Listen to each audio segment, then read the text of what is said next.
And we made it. Hey, this is Creativity in Focus, a live video podcast where we talk about art every single week. And today is not going to be different, but we are going to take a twist today because we are going to be talking about navigating troubled waters during a crisis with creativity. That's what we want. And I have a special guest today as well.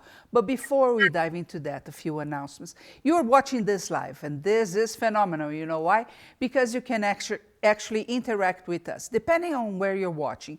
There is either a chat box beside or below the video or a comment box beside or below the video. That's the place for you to interact with us. Send your questions, send your 2 cents about what's going on right now, and we are going to discuss together about that. I think in times like this, the most important part is, uniting people with the same mindset and get the creativity flowing. And this is why we are coming live right now with you. Now, this is a podcast, which means that even after we go offline, wherever you're watching, it stays there. So you can tell your friends and say, hey, come watch this one because you may get some good ideas out of that.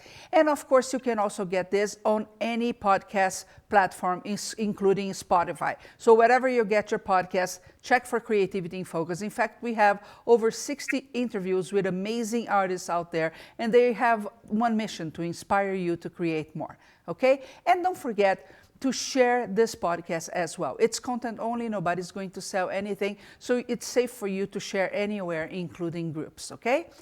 We now get started with Creativity in Focus, and my guest today is Robert Imbriale. Robert is a marketing consultant and has a large experience working with artists. Hi, Robert, how are you doing today? Very well, Shahar. How are you today? I'm great. You know, I'm really happy the ground is not shaking today. Talk about stress yesterday with the earthquake. Robert, before we dive into the topic, tell our friends a little bit about you. I have been in the arts and crafts business now for 20 years. Been working with Gourd Farm for the most part and other companies as well, and helping them build their audience up to the giant audience that it is today, and having a lot of fun in the marketing area and the technology area. And like you, Shahar, I have a studio here, as you can see behind me. Yes. And we also do live video, live web streams, webcasts, and we do training videos as well. That's good. And I've been to your studio a few times, and it's really great. It's really, really well put. And we had some fun times working in your studio, correct? Yeah, we certainly did. I'm looking forward to doing it again once we get past this little hiatus of getting together. Well, Robert, let's then talk about it, because of course we're living in an unprecedented moment, right? It's a different crisis from all the crises we had in the past. I don't know about you, but I'm on my third big crisis. But they were all different, right? And this one is really, really unique to the sense that is impacting the whole world. It is. And that's the one thing that I think has got most people kind of freaked out a little bit, is that this is very different. But, like you, Shahar, I mean, I've been through hurricanes when I lived on Long Island. I've been through tornadoes when I lived in Chicago. Here in California, I've lived through many earthquakes. The biggest one was a 7.3. Wow. And that one really just rocks you a little bit, right? Uh-huh. I've been evacuated more than once because of wildfires. Actually, where my studio is, the wildfire was literally 100 feet across the street. 2014. Yep. That was right across the street from us, and we didn't know if this office was going to be here, the next day. So we got evacuated, and we survived, and we changed our habits a little bit and changed things. But eventually, life always comes back to normal. It may be a new normal, but in this case, it's probably a little bit different. But I think at the end of it, it's like we just got to focus on what we want on the other side, and which is what get back to normal, right?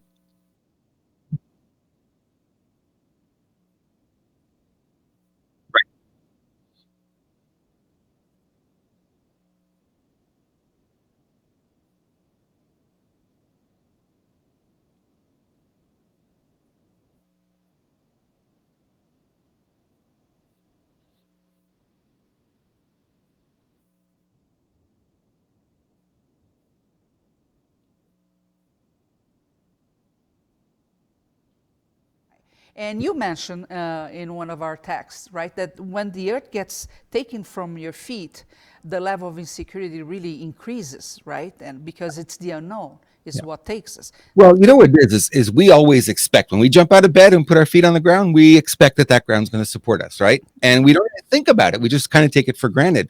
Now, all of a sudden, when that rattles, that shakes, now you're not so sure, right? Exactly. Every step you take, it really the phrase "it rattles you to the bone" is true, and that's what I see here in California when we have these earthquakes as well. Is people are rattled. The difference here is that it happens fairly frequently, so they're rattled for a little bit, and then a few hours later, everyone's fine again.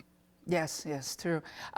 Now, what I could correlate with the other crisis we are having is exactly that the anxiety may get a little bit too high because you're dealing with the unknown and the unpredicted, right? Like we couldn't foresee the earthquake, and then we don't know what's going to happen an hour from that moment. And with this virus crisis, it's kind of the same, right? We are going hour by hour, being told what to do, which is correct. We have to organize. After all, it is a type of war that we are living.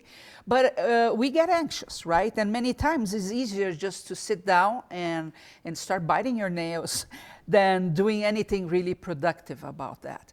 Right. So can we brainstorm first on, what kind of attitude we need to have, and then let's go into some ideas on how we are going to go through this new normal. Because as you know very well, after a crisis, things never go back to the way it was. Right. So we gotta be okay with changing a bit, because we will have to no matter what. Things don't go back to normal on a daily basis, and we don't notice it because the changes are so small. True. So we're noticing it now because the changes are bigger, right? So yesterday doesn't look like today. Never does. Never does. It's always going to be a little bit different, right? Traffic patterns are different, and the person you were parked behind at the traffic light is not the same person you were parked behind yesterday. So change is constant, and we just don't notice it because it's very small. When it becomes big like this, then we go, whoa! Now we're noticing. Right? Yes. So we talk a lot about the contagiousness of the virus. What we don't talk about as much is the contagiousness of our emotions. So viruses are contagious, fungus is contagious, bacteria is contagious. There are other pathogens that are contagious, right? But also the emotions are contagious. So what ends up happening when you look outside and all you see is people who are fearful, guess what you pick up on? You pick fear. Yeah, you're going to mimic. Yeah. So as a coach, what I do with my clients, I'm very, very, very aware of where they are emotionally, and I pick up on their feelings. Now, that honestly is a fantastic, fantastic skill set to have. And it's a double-edged sword, too, because when this all went crazy, which was last Wednesday, and I look at the calendar here, what was the 11th, right? That's when everything went off the rails here, and everything started to get canceled, and it was nuts. And so what happened with me is I started to pick up on all the fear. So last Thursday, the day after all of that, I was completely out of sorts, and I was just not focused. I was not balanced. And I'm like, okay, this clearly isn't who I am. I'm picking up on this stuff because it's not me. I'm not that worried about it, right? So I did some things. I met with a friend on Friday, and we talked about it, and we did other things. And then on the weekend, I just disconnected from the media, completely disconnected from it. I didn't want to know the updates. I don't want to know the numbers every hour. I didn't want to hear all that stuff. I needed to get back to center, because my role, your role, everyone who's watching has a role of leadership. Because the last thing we want to do is continue to spread the fear. So how do we stop that? How do we stop spreading the fear? Well, it starts within you. So what I did on the weekend, I said, you know what, stop this. I'm not going to play this game anymore. This is not who I am. I'm picking up on all this fear because it's all around me. Everywhere I look, I see people scurrying and hoarding and, that kind of thing. And it's like, okay, so this isn't me. What's me? What do I want? How am I going to react in this, right? And I know I'm a leader, and I need to step up. And I know people look to me for that leadership. And they look to you. And every one of you who are watching today, your family, your friends, the people around you, they're looking to you. And they're reacting based on what they're seeing you and how you're reacting. If you're in fear, they're going to be in fear. If you're calm and you're stepping up and you're feeling like, you know what, everything is going to be okay, they're going to pick up on that. And they're going to be that way too. So how do you help people? You help yourself first. It starts there, right? Very wise, yeah. And we hear that when we fly, right? You save yourself first. And sometimes it's just taking a walk outside your garden, for example, right now, but be able to cut the pattern of how you're feeling at that moment. Robert, we have Beverly here saying good morning, Deborah saying good morning to you guys, and remember this is live, so you're welcome to send questions or your feelings using the chat or the comment box wherever you're watching. Robert, you just mentioned that, and it really, to me, that's really important, because I take like this, yes, we mimic, and it's important that all of us that see this, that see that people will start panicking because the others are panicking, things like this, say, how can I twist this pattern, even for the child beside me or somebody I have in front of me or into the camera. So I think, for example, yesterday, I was really feeling like, you know what, I want to stop the day, I want to go home, hide under the bed and stay there for a while. So my approach is I go into the closet and I go crazy, and then I get out and everything is fine and we move on. And we did the extra effort of coming back live later, because I think this is how we can impact, right? We can go on social media, we can put out a positive message out there, or we can put something that will distract people from what they are having to live right now, right? And keep them sane so they can keep people around them sane.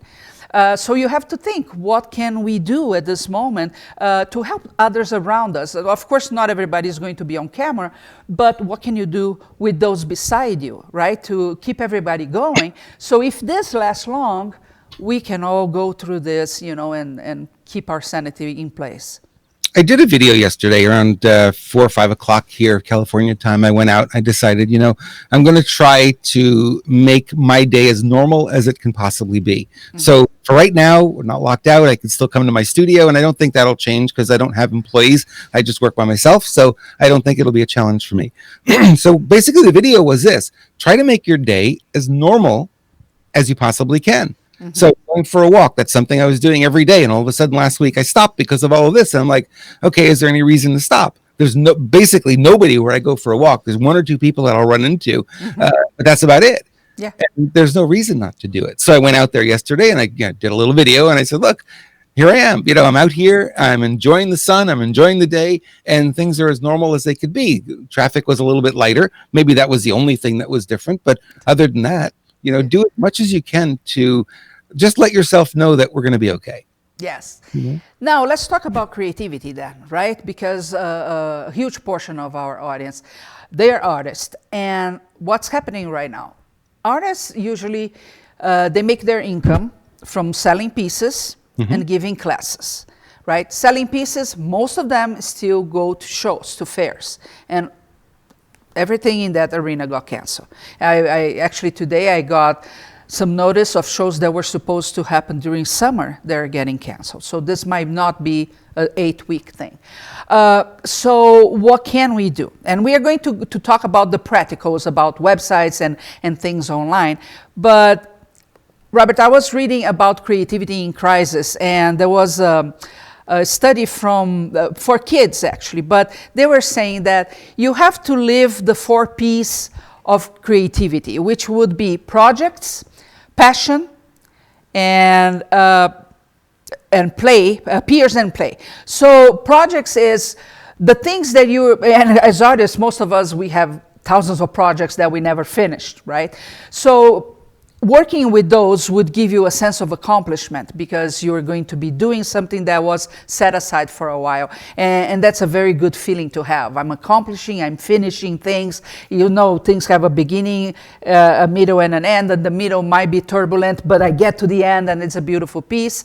The passion is because when you work on things that you care about, you're willing to work a lot longer and harder. And with maybe long hours for some of us at home, this is just a bliss, right? Because you're focused on what you really love. Everything that you're putting out is good energy, and we need that right now. And you just don't see the hours go by. And then peers, and we're going to talk more about all these topics, Robert, together. But peers is, okay, how can I get together with the people that think like me? So right now, you're doing the same thing. Wherever you're watching, there are other people watching. They are all on the same mindset with the same questions, and we are going to interact more and more as you comment on the comment box, and you see, okay, I'm here, I'm relating. I may not be able to hug somebody right now, but we can give virtual hugs. And then the play, just like you said, is doing the things that bring you joy, but also increase your energy in the process, like you said, walking like you do every day. What do you think about this 4 Ps? I think they're very important. And I think what you need to focus on is where your hours are going during the day. Now, there are a lot of people and who are binging on the news because it's very sexy to do so, right? It's like, oh my God, I have to pay attention every minute. I got to see the numbers, the updated numbers, the updated numbers. I got to see the numbers. I can't live without seeing the numbers. And we know that if you want to learn something, the best way to learn it is through something called immersion.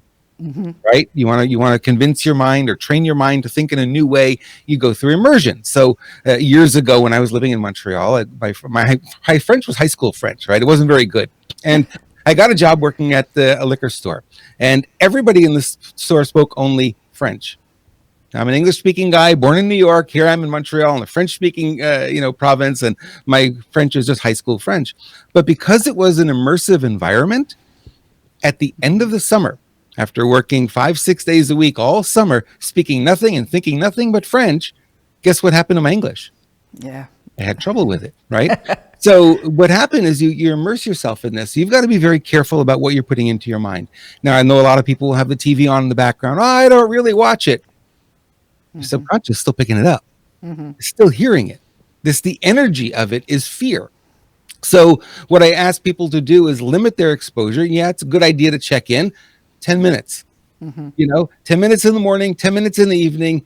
You don't really need anything more because the news is always repeating and repeating and repeating and repeating and repeating. And all it's doing is immersing you in fear. Yeah. And then it becomes very difficult to say, okay, I want to work on my project now. I want to get into my art studio. I want to do something. And you're too scared to do that. And you're being robbed of that joy that could be there for you. So we talk about that. It's like you really need to reconnect. And the idea of reconnecting with, trying to be as normal as possible during these times really is about tuning that stuff out because it's not supporting you. What's supporting you? What's fun, right? Ask that question. What can I do today that's fun? The other thing that I find, Shahar, that people are doing is their focus on tomorrow. Yes. I don't know what tomorrow is going to bring. I don't have a crystal ball, nor do you. You know what? I never know what tomorrow is going to bring, not just during this situation, but ever. Yeah. So the more we focus on tomorrow, the more it creates anxiety, stress, fear. And the more you create anxiety, stress, fear, what happens to your immune system? It goes down. It goes down. Yeah. It's designed that way. That's absolutely normal, right? Years and years ago when we had to run away from the saber-toothed tiger, right? We were being chased by the saber-toothed tiger. The body's thought, well, maybe I should run the immune system a little higher. Maybe I should work on digestion. No, when you're in fear, all of that shuts down to put all the energy so you can run and get away from that saber-toothed tiger, right? So if you're listening to the media, it's creating the same events in your body. Right. Your immune system's compromised. You're not digesting properly. You're not eating properly. It's messing up your sleep patterns. And guess what happens when the virus does come along? Ooh, willing host, I want this one, right? I'm so happy to find someone who doesn't have a strong immune system.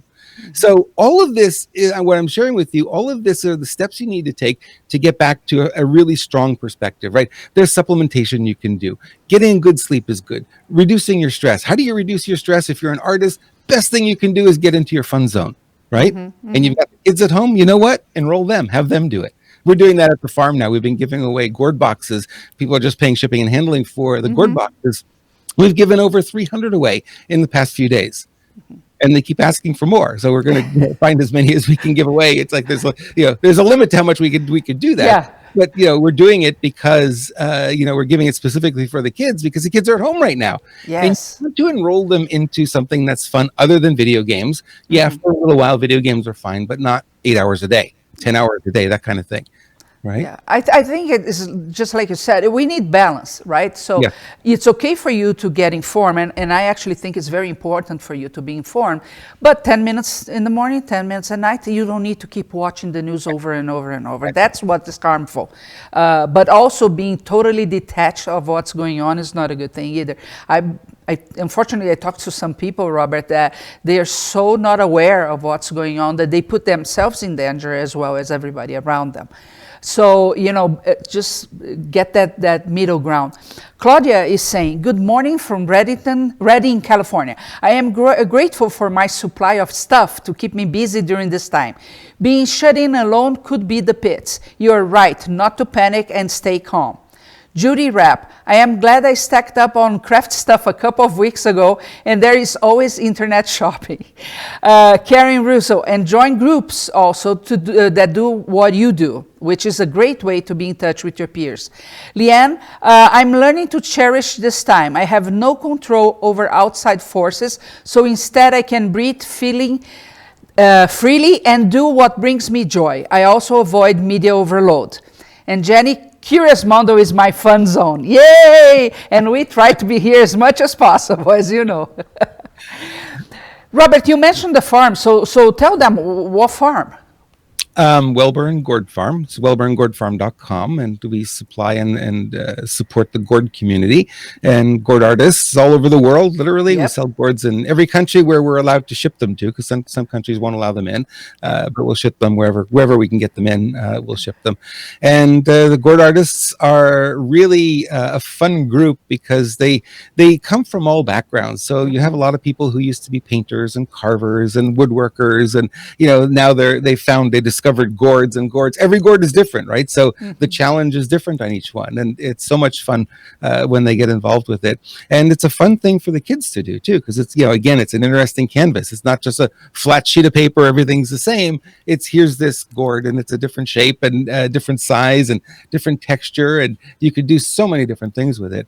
And people really get to explore their creativity. It's fascinating to see what they do with them.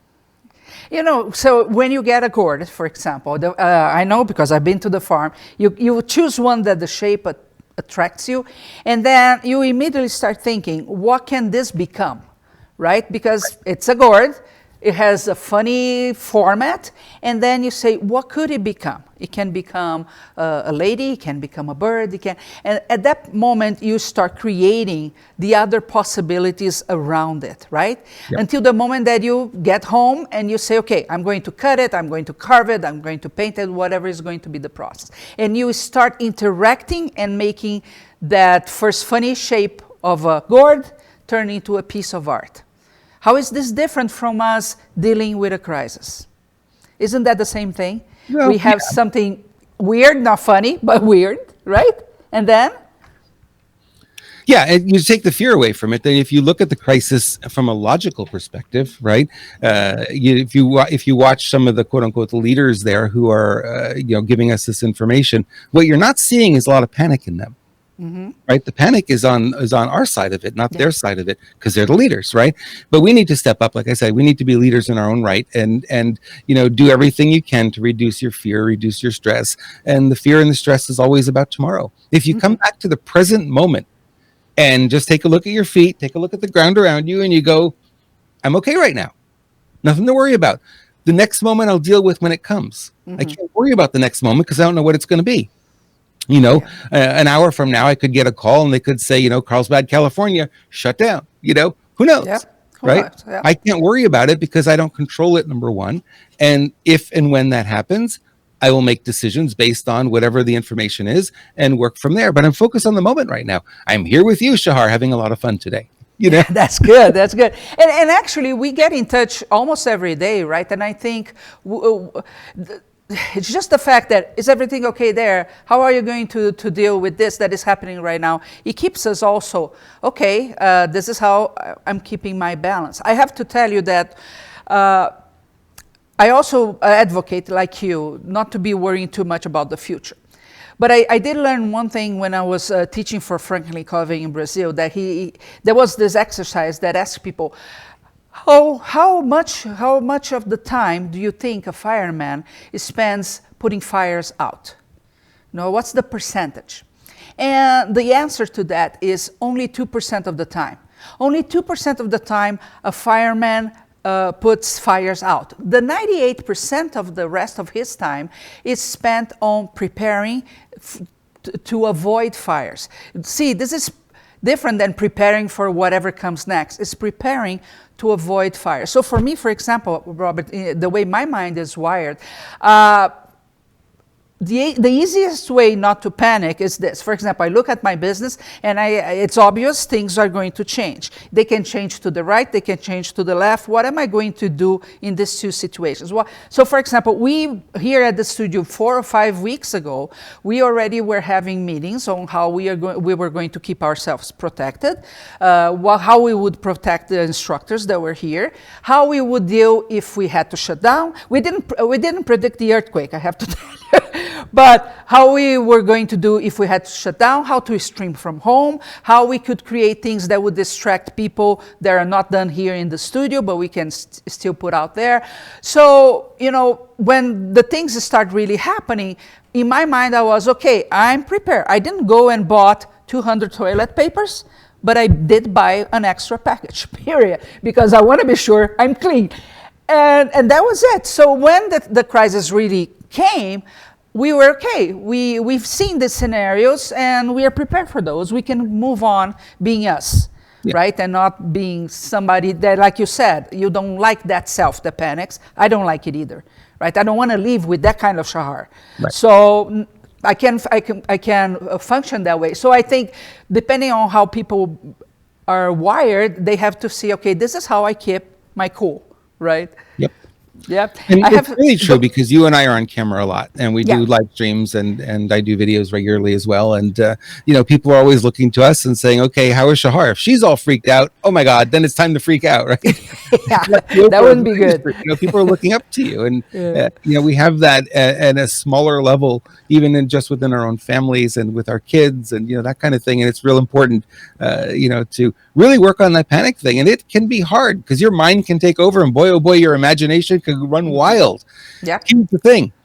When you think about tomorrow, it's a blank canvas. Mm-hmm. You can create any scenario you want. Anything. It could be fantastic or it could be disaster. Everything in between is fair game because it hasn't been created yet. But if you're creating that in your mind, well, if you have the choice, why don't you think about things being better tomorrow? If you're going to focus on tomorrow anyway, things are going to get a little bit better. Mm-hmm. This is going to ease. This is going to get softer, right? Yeah. Yeah. People are now, I think we're just 1 week into this hard part of the crisis now. And I think I'm seeing people sort of calming down now. Yeah. There wasn't the mad dash at Costco yesterday. It was a little bit light, actually, as far as the number of people at Costco. Mm-hmm. In the grocery stores, there's still a lot of stuff that's out of stock. But there wasn't a mad dash. Everyone was cordial again, and they were just walking through and doing their shopping and getting what they could. And there wasn't this craziness that there was when this first took hold last week. Yeah. So, you're going to paint a picture. Things are going to get better. I woke up yesterday, Shahar. I don't know if you saw it on my timeline, but I posted it. I was saying, okay, I'm always looking for signs that things are going to get better. So I get up and I look out the bathroom window. Yes. I see a double rainbow. A double rainbow. How often do you see that? I'm like, all right, now I know things are going to be fine. Nothing to worry about, right? Yeah, exactly. We have some comments here. Judy saying, my immune system is compromised, so I expect to have a lot of creative time. Yep. Karen, did I miss an intro as to who Robert is and his background?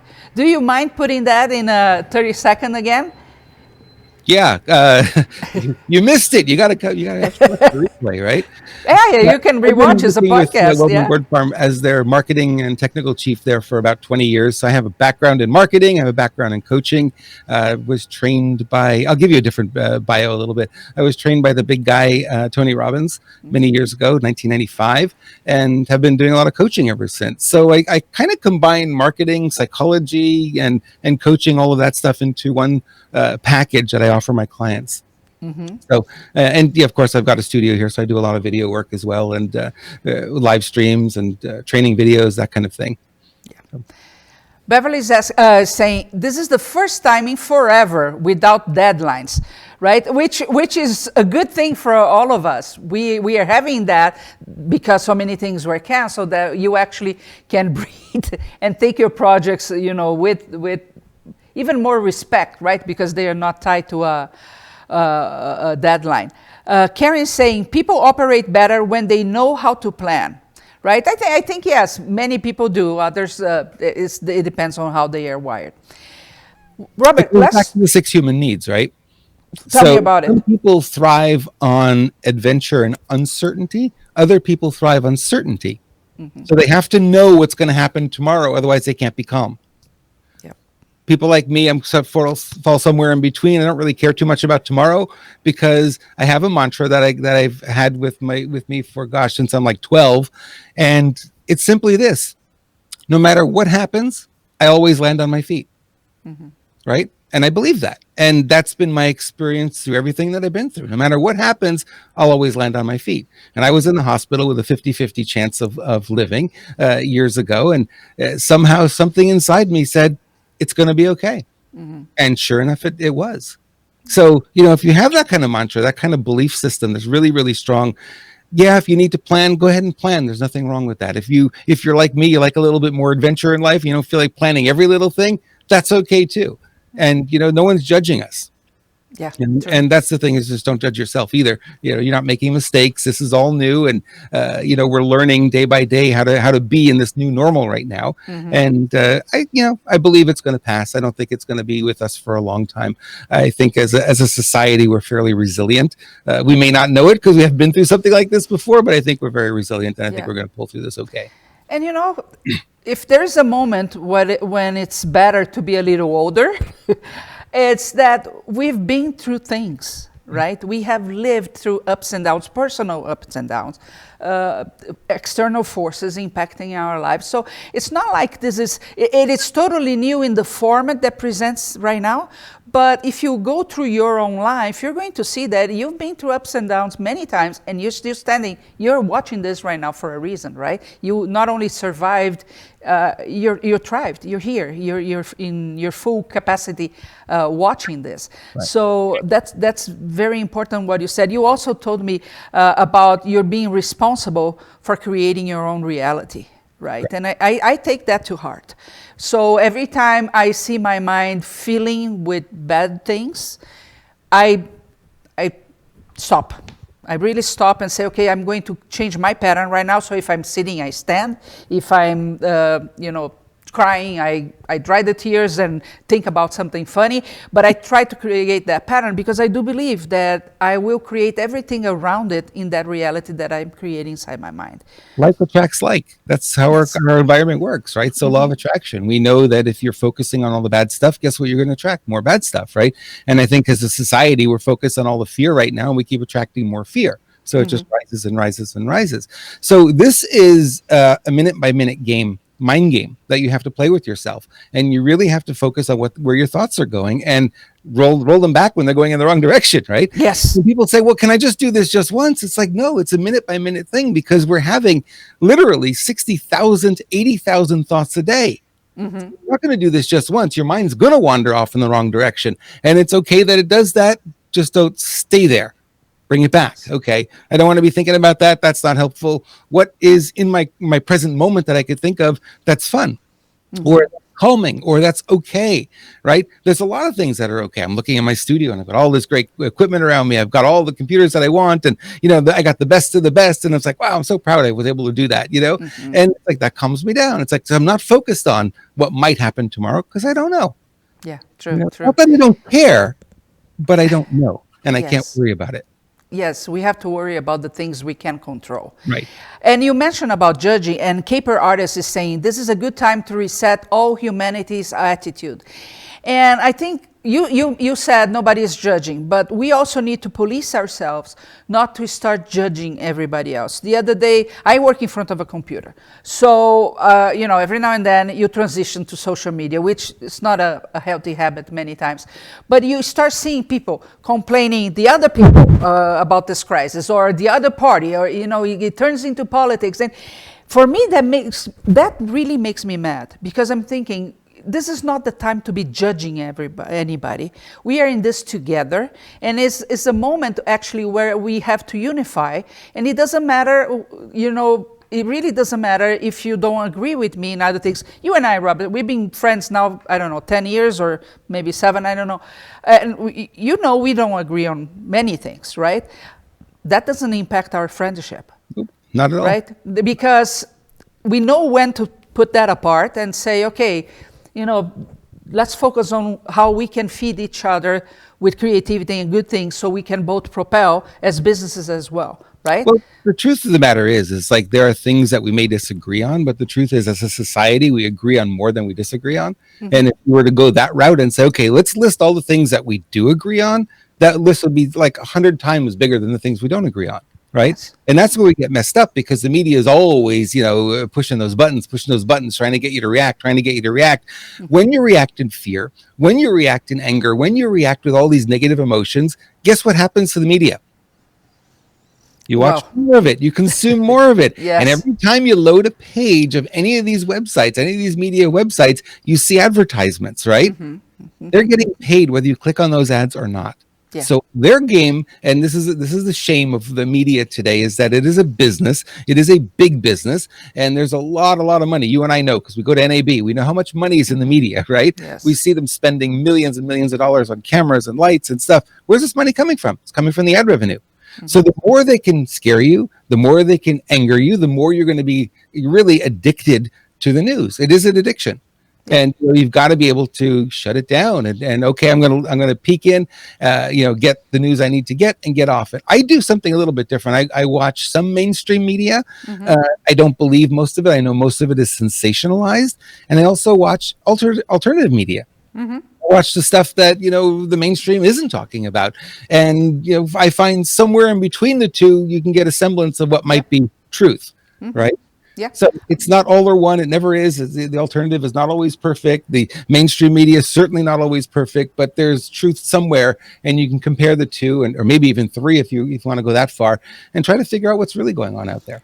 Which is a really good mind exercise anyway, right? I watch the national media and I watch international media, and then the same thing happens, right? Where it's really the truth about this topic. And just to finish this thing about agreeing and not judging people, is that even when we disagree, so one walks more to the right, the other walks more to the left, what we are both seeking is a better world. Mm-hmm. Right. Yep. And so the bottom line is we agree, we want things to be better. The way we think this should happen may be different. And that's important, because, or else we keep this hate everything that is different about me that goes on now, that is just not productive. Karen is saying, the virus is causing folks to realize that it's important to make choices that are for the well-being of others. Kim Matthews, if we want to be listened to, we need to listen to others. Thank you, yes. Lorraine, greetings from Las Vegas. Shahar, I couldn't agree more that being older, we realize that we will get through all kinds of situations. We can learn from every experience and grow from it. Yeah, I think that's the only thing good about growing older. Well, I don't like when I look at the thing that's coming up right now is the most at-risk group isn't the elderly, it's actually the millennials. Did you see that? 40%? Yeah, very interesting. Yeah. And it is, those millennials are, this particular group of people doesn't look to the elders as having the answers anymore. No, yeah. We get a group every once in a while that'll do that. But typically what happens in society is the younger generation will look to the elders and say, okay, you've been through this. What can we learn? We've got wisdom. You've got life experience.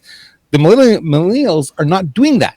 Mm-hmm. They're saying, we don't want to know what you guys went through. That was all wrong. We want to do it a different way. So in fact, right now, they're actually more at risk than yes, the older generation. They're going to learn the hard way. It's not only humans, animals too. Mm-hmm. I don't know if you know, but I think the correct name is a herd of elephants. So a group of elephants.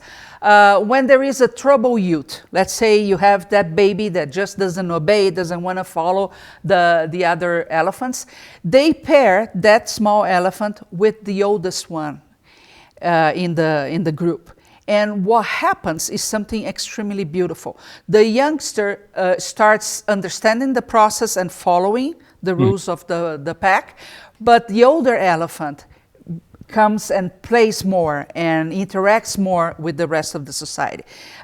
This is beautiful. And I have to tell you, I have a dog, I have 4 dogs. One is 14 years old. So she's old and she's deaf and she's getting blind and all these things. And I have a young puppy, the Monsieur Baguette. And it's amazing because they play together all the time. and I can see the small one mimicking the behavior of the oldest one. Yeah. So there is a very good thing about that maybe this generation cannot see at this point, right. But it's good. The interaction is beneficial for both sides, right? Robert, let's talk about what to do now. For example, so we talked about the artists having the shows canceled, maybe for the rest of the year, not being able to give in-person classes. There is going to be a new reality on how this category makes money in the future. Right. I have some ideas. Do you have some ideas you would like to share? You know that Zoom, the company, they're going through the roof in terms of signing up new accounts. So is Skype. So is Microsoft Teams. So is, any of these systems like Apple's been saying FaceTime has been really, really busy, So we're starting to use the technology that's already existed. And thankfully, this didn't happen 10 years ago. Yeah. Because we didn't have a lot of this technology back then, right?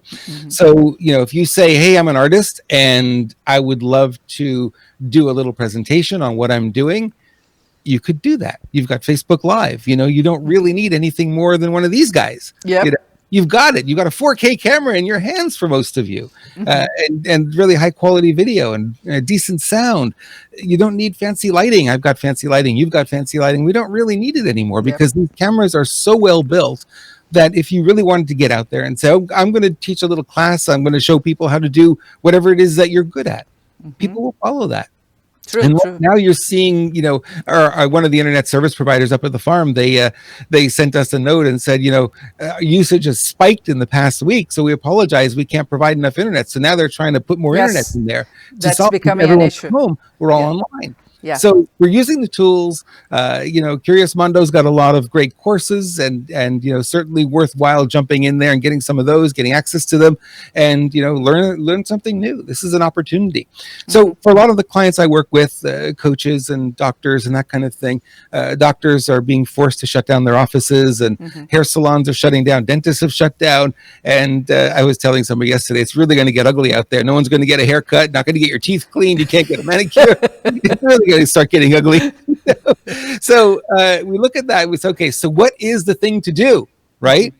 And now it's an opportunity because, like somebody said on the chat room there, that there's no deadlines, right? There's nobody pushing you.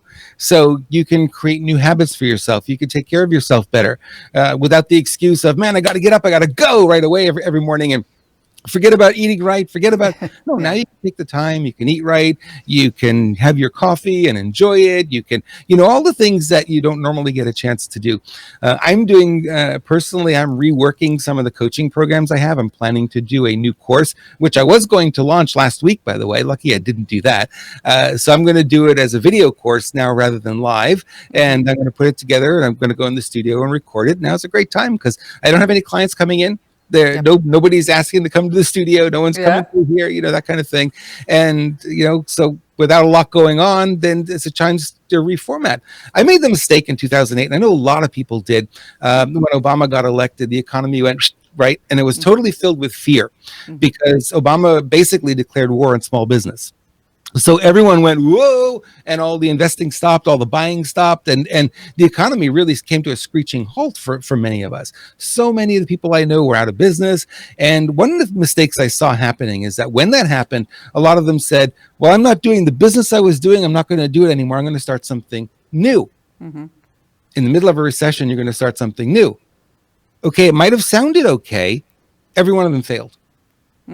Right? Because what happened was you already had something you built. You already had a set of skills, something you're really good at.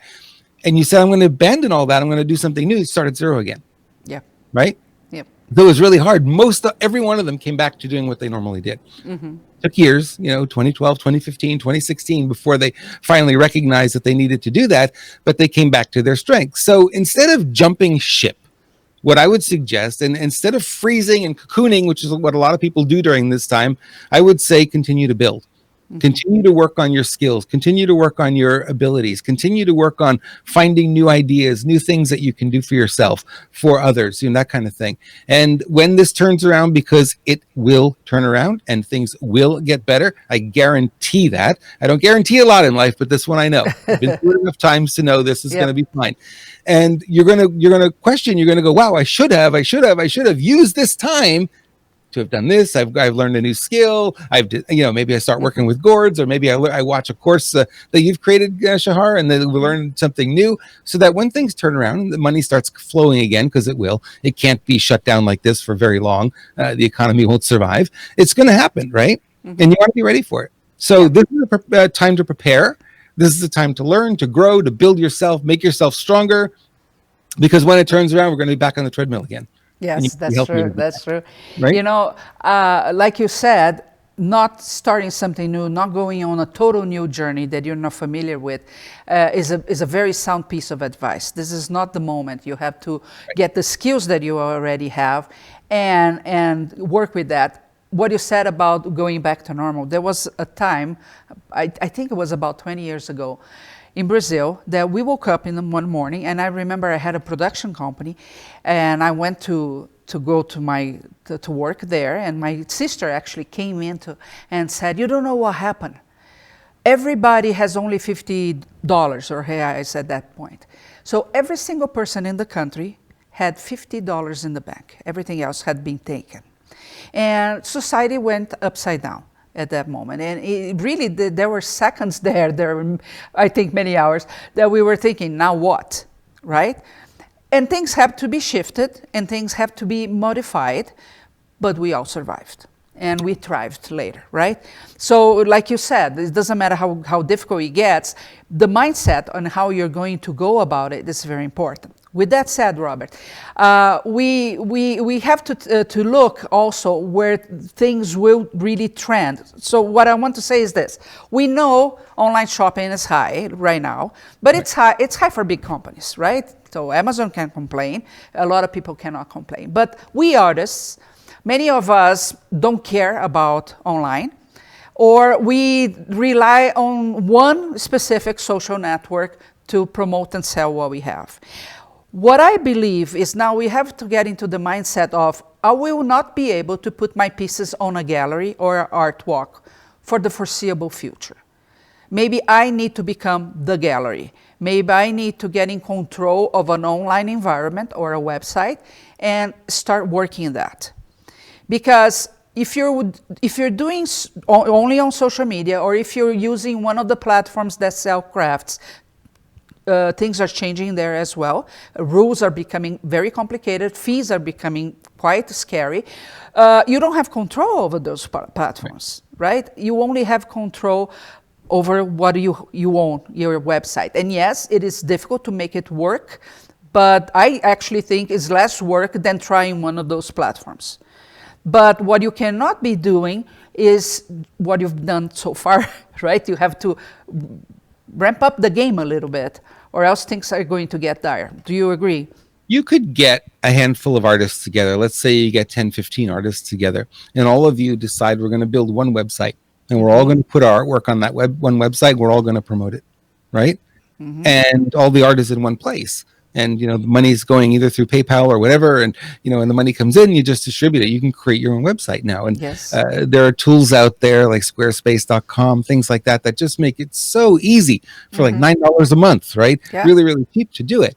And, so that's what I encourage, because, Etsy and eBay and the other sites that you use, Amazon Crafts, Amazon has a section now for crafters too. They just take too much money. There's really too much money. Crafters don't have a lot of money. They change the rules all the time. Make projects.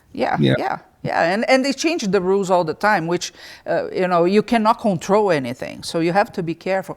You just mentioned getting the artists together, and I was thinking, the way I like to solve problems, we both admire Dan Kennedy, and you know that looking into another industry, looking at what they do right and implementing. So, for example, you mentioned the artists, and I was thinking, well, there are tons of art walks that are not going to happen. Well, why can't I do an art walk using one of these tools like Zoom or Skype or whatever out there, even Facebook, to do the same? You get a group of artists, and each one shows like the person was passing by, and they talk about what it is, and you have one funnel where the pieces can be sold. Why not? There's only what one stops reason. you? The reason is why not is because artists typically are not comfortable in front of the camera. Yeah, but we got to change some of our behaviors, right? Yeah, that only happens the first time. Right? And after you do it once, you realize, hey, it didn't hurt. I'm not bleeding. Then we're good. So I would encourage artists to do that. And Zoom is, if you pay, the paid account is like $14.99 a month. Really, really cheap.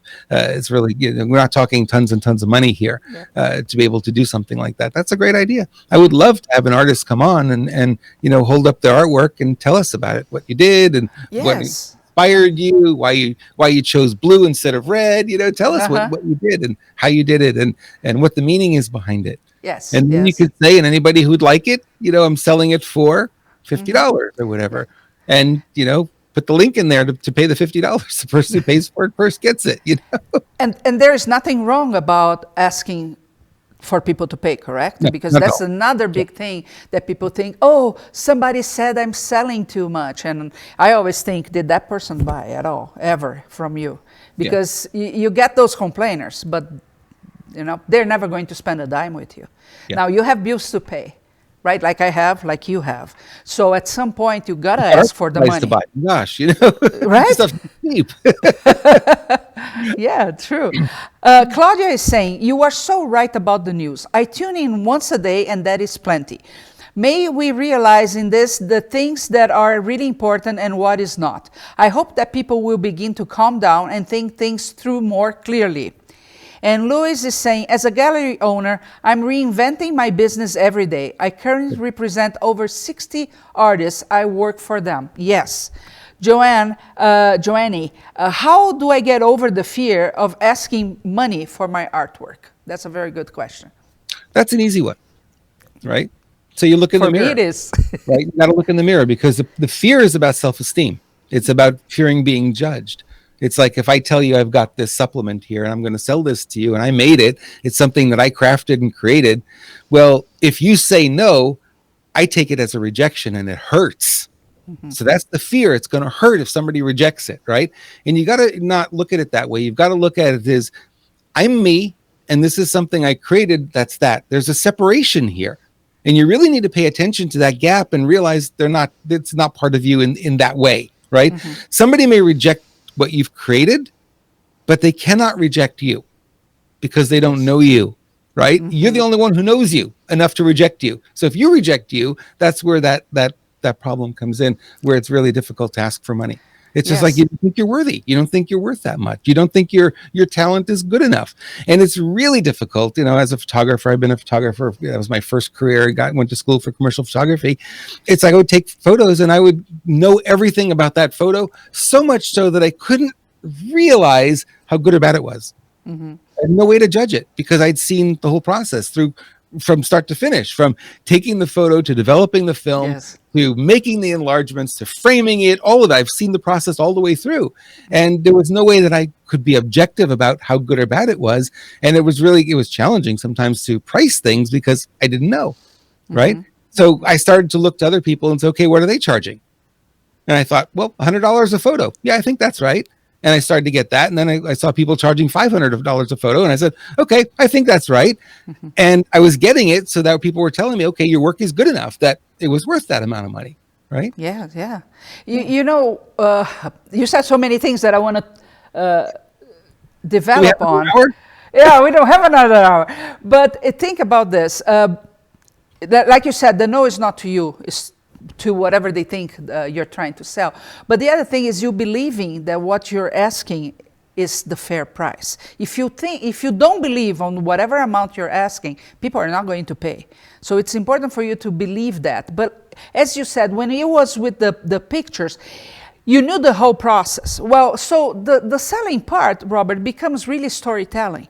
Right? You're going to talk about not only if it's made with fiber or with glass or with whatever, but why you created that. What were you thinking? What inspired you? And that storytelling will create rapport with the right buyer, will create emotions that will be in that place, because the person might think, wow, I remember when I took a walk with my father and he mentioned something similar, or we saw something similar, or whatever it was. And when the price comes, it really becomes a no-brainer. Right? Because what was sold was not the piece, but what the piece means to that person now. And that's why they are going to be willing to pay whatever price you're asking.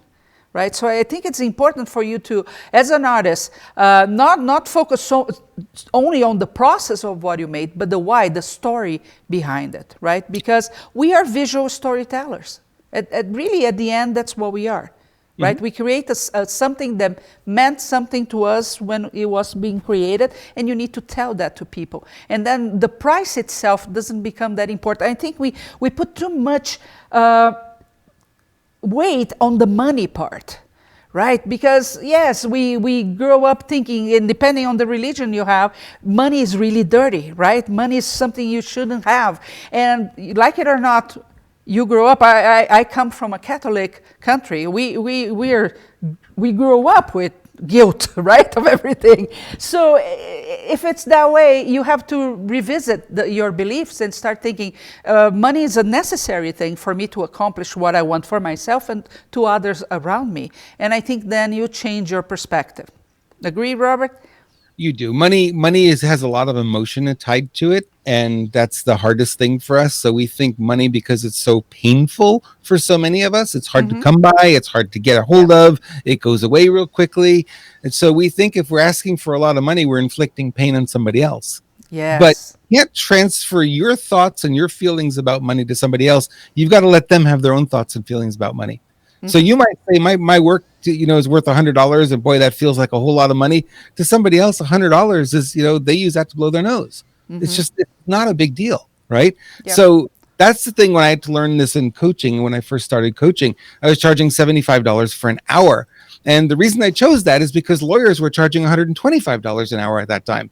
And I thought, well, I don't have a legal degree, so I can't charge that, right? So I made myself charge $75 an hour. And that took a while to get used to that. And then I realized I wasn't selling any coaching, because who's going to hire a coach at $75 an hour? How good could you be, right? So, I had to raise the price. I got up to $125, and I said, "Wow, is somebody going to pay me the same price they pay a lawyer?" Sure enough, they started to. And then I said, "Well, maybe I need to go a little bit higher." So I made it $250 an hour, and I got more clients. Wow, $250 an hour, you must be really good. So then I raised it higher, $550 an hour. I charge now $1,750 an hour, and I still get clients buying it.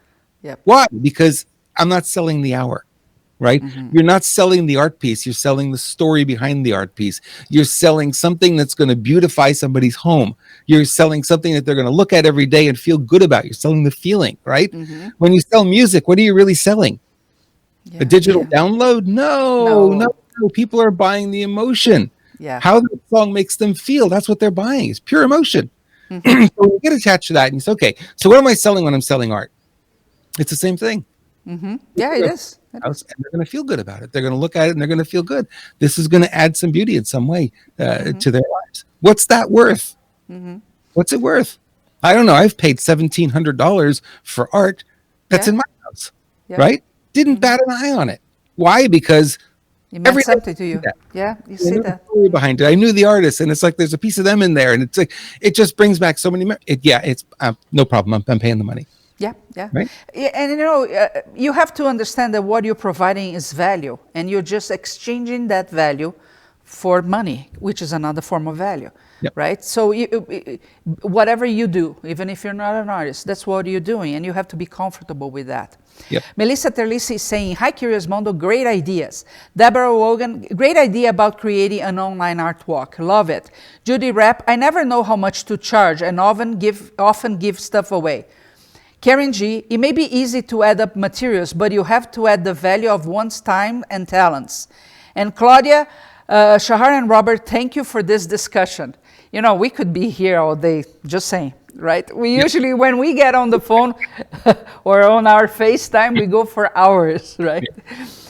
Well, just for us to finish, Robert, a little bit more about the money, because you know it is a great challenge to people. And I've seen many people that rather give away than ask for money. So right now, you have to rethink this proposition, correct? Because things are not going to be easy for a while. We live in a country that it's good for business, right? I think the American dream is you dream, you put the hours and the effort into that, you make it, right? But now it's going to get a little challenging for a while. So our perspective about money needs to change, even as artists, right? You're creating value every day in your studio, and you need to be able to put that out. Any final thoughts on this? Yeah, you will understand from a marketing perspective. This is straight up marketing. Price only figures into a purchasing decision. Guess what? How often do you think it figures in, percentage wise? It's a very low percentage, actually. 5%. 5%. Research shows that price is an issue 5% of the time. So that means 95% of the people buying don't consider price to be, a deciding factor in buying whatever they're buying. Even though they may voice that, because it's the easiest excuse. It's too expensive for me. I don't have it. I'm on fixed income. It's the easy way out. Person drive up in a brand new car. Yes. They don't have the money. They don't have the money. They don't have the money. And then, hey, where'd you get the new car from? Yeah. Right. So when people say they don't have the money, that's not true. The truth of the matter is, if you walked outside and fell and broke your arm, you'd find the money. If you had to pay $5,000 to have that arm fixed, you'd find it. Yep. Right. Yeah. We have the money for what we really want. And if somebody uses that as an objection, then this is not for you. That's okay. The next person will say, I don't care how much you're charging. I want it. Right. And that comes also to the judging part. You should not be judging your own audience. It's so common that we say, oh, people don't have money right now. We are going to hear that a lot, right? People don't have money right now, or they're all poor. Or, you're judging. And that's the first mistake. You should not judge. Let them figure out how they're going to pay. Money right now, but you can't project that on other people, right? Exactly. Yeah. So I don't have money right now, so that means everybody doesn't have money. No, that's not true. Yeah, there's people who are millionaires living right next door to you. You have no idea. True. Right? You have no idea because they don't act it. They don't flaunt it. Yeah. Yeah. Very cool. Yeah. Well, Robert, if people want to get in touch with you, what's the best way? Find me anywhere on social media at Robert Imbriale or robertimbriale.com, the best way to find me. And I'd love to connect with anyone who wants to connect and talk arts and crafts and business and marketing, coaching, whatever is on your mind, we can do that.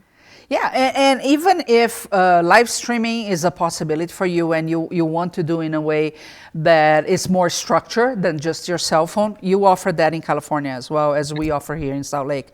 So talk about your studio a little bit. Yeah, I have a studio. So I'm in what is considered the control room. I've just got a small setup here, 2 little lights above me and a webcam. But behind me, behind the glass, is actually where the big studio is. And in there, we can do interviews. We can do all kinds of live streaming, multi-camera setup, just like you've got there, Shahar. And, we can do PowerPoint. We have a big TV with the PowerPoint up there. We can do switching between multi-camera. So if you're looking to do something a little bit more involved, then that would be a solution for you.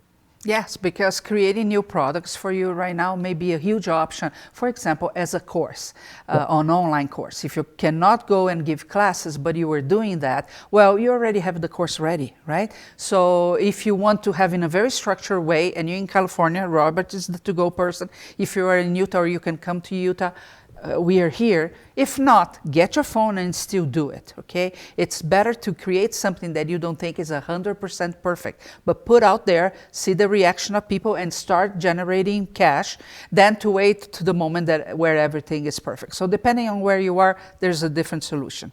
Thank you so much, Rob. Go ahead.